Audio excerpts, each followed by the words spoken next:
કેમ છો? હું છું ચિરાગ મીર અને બધા મિત્રોને મારા જય શ્રી કૃષ્ણ. અને આજે હું સવારમાં આવી ગયો ધાબે, કારણ કે ઠંડીના કારણે ઘડીક તડકાનો આનંદ માણ્યો અને પછી હું જઈશ નીચે, કારણ કે આજે આપણા ઘરે બનાવવાના છે પેંડા અને પછી હું જઈશ વાડીએ. તો ચાલો જઈએ નીચે.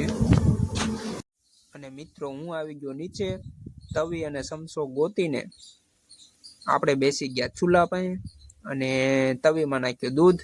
અને જ્યારે દૂધ એમ બોલે હું પેંડો બની ગયો ત્યારે આપણે ઉતારી દઈશું. ત્યાં સુધી આપણે હલાવ્યાત કર્યું 1-2 કલાક સુધી હલાવ્યાત કર્યું.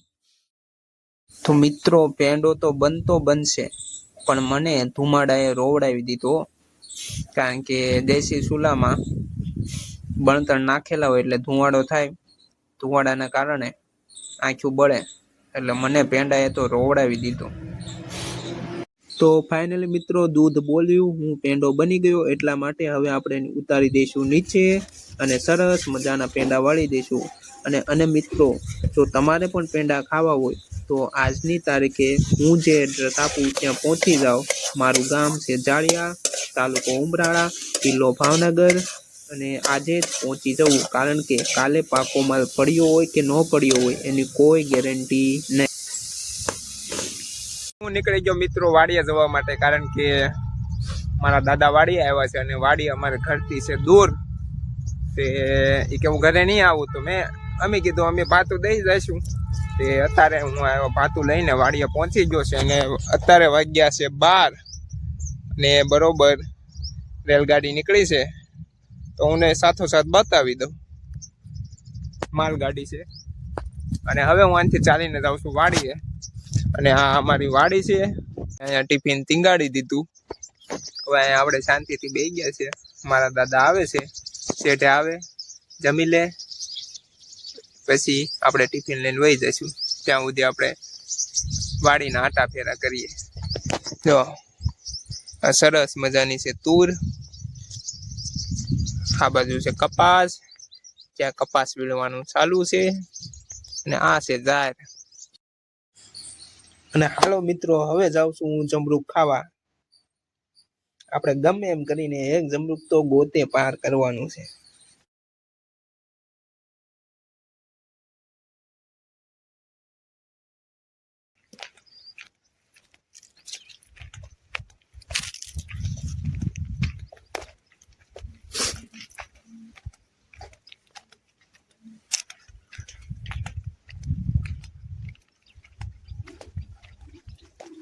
તો અહીંયા મિત્રો છે સરસ મજાનો કૂવો. હું તમને કૂવાના દ્રશ્ય બતાવું કેટલું અંદર પાણી છે, પછી આપણે જમરૂક ગોતીએ.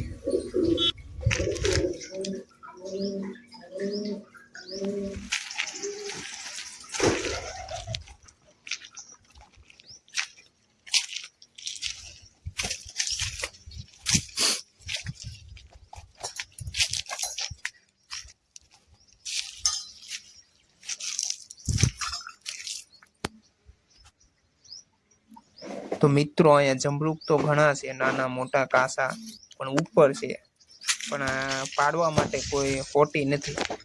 પણ આપણે ગમે એમ કરીને એક જમરૂક તો પાડવાનું જ છે.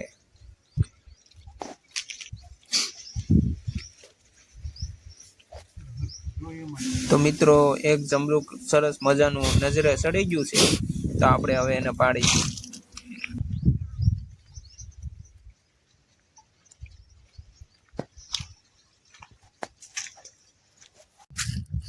ઘણો પરિશ્રમ કર્યા બાદ એક જમરૂક તોડે પાર કર્યું. હવે કરી દેવી આપણે ખાવાની શરૂઆત. તમારે પણ આવું જમરૂક ખાવું હોય તો વિયાવો ગામડે પાછા. અહીંયા છે સરસ મજાની તુર.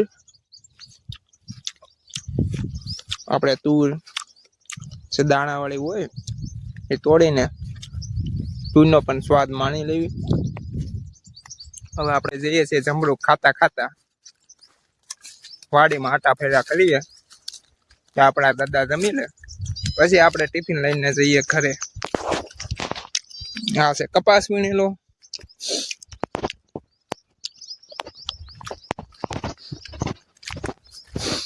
આ શેઢેથી લઈને ઓલા શેઢે એક આટો મારતા એવી મસ્ત મજાનો.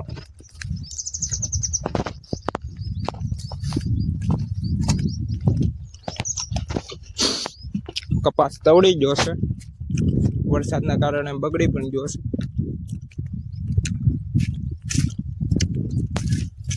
અમારા વાડીના શેઢા છે બહુ લાંબા, એક સા પૂરો કરો ને ફીણ આવી જાય. ફીણ હું મિત્રો ફીણ આવી જાય વરસાદના કારણે. થઈ ગયું છે ખડ ઉગી ગયું છે. હું મિત્રો હું આવી જાય ફીણ આવી જાય. ફીણ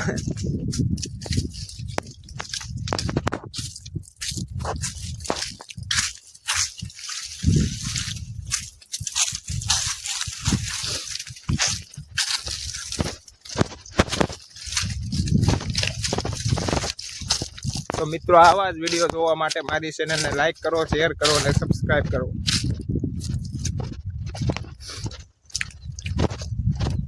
તમારે પાછો આવો જ આનંદ માણવો હોય તો ફરી વાર આવી જાઓ ગામડે. હવે આપણે પાછા વળી જાય, કારણ કે શેઢો છે બહુ લાંબો. હાલીને થાકી જાય તો કપા વીણવામાં તો ફીણ તો આવી જ જાય ને. શું કેવું તમારું? એક આટો મારીને આપણે પાછા આવી ગયા શેઢે. સરસ મજાનો સાયડો ગોતી લીધો છે, સરસ મજાનો પવન આવે છે અને આરામથી અહીંયા બેસું અને પાછા જઈએ છીએ ઘરે. અને હવે જેમડું ખાઈને ધરાઈ ગયો છું તે હવે મારે અંતે નાખી દેવું પડશે, કારણ કે આપણને બીબા ન ફાવે. ફરતું ફરતું ખાઈ નાખ્યું પછી નાખી દેવી. આપણે અહીંયા રેલનો પાટો છે એ ટપીને જવું પડશે, કારણ કે મેં ગાડી રેલના પાટાની ઓલી સાઈડ મૂકી છે, કારણ કે ગાડી આવવાની હતી. ફાટક તો બંધ તો ટાઈમ લાગે એમ હતું. તો આપણે રેલના પાટાની ઓલી બાજુ ગાડી પાર્ક કરીને ત્યાંથી આવી ગયા ચાલતા વાળીએ. અને હવે પાછું આપણે રેલનો પાટો ટપી જઈશું. ક્યાંથી હું આવ્યો હતો હું પણ ભૂલી ગયો.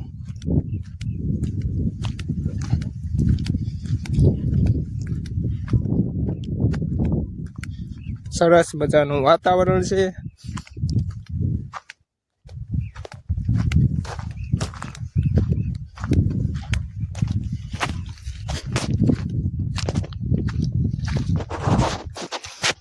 આવી ગયો રેલનો પાટો.